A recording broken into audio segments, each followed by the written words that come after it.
ఇప్పటిదాకా మా గురుగారికి ఎంత ఖర్చు పెట్టావు? 1,00,000 పైనే. పెళ్లి సెట్ అయితే ఇంకో 1,00,000 రూపాయలు. అందులో సగం నాకు ఖర్చు పెట్టు. కత్తిలాంటి అమ్మాయిని నేను సెట్ చేస్తాను. ఎవరైనా ఉన్నారా? ఇందాక మా గురుగారు అశ్విని నక్షత్రం అమ్మాయి అని చెప్పి ప్రొఫైల్ తీసి లోపల పెట్టాడు కదా, ఆ, ఆ అమ్మాయి నాకు తెలుసు. మరి గురుగారు ఎందుకు దాచేశారు? ఏమో, నువ్వు 1,00,000 ఇస్తా అన్నట్టు ఎవడో 2,00,000 ఇస్తా అని ఉంటాడు. అంత డిమాండా? అంత బాగుంటుందా?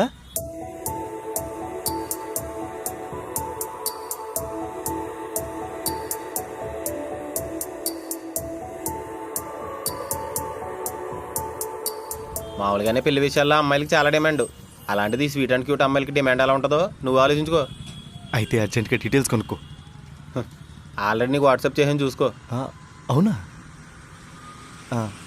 అయినా తన డీటెయిల్స్ నీ దగ్గర ఎలా ఉన్నాయి?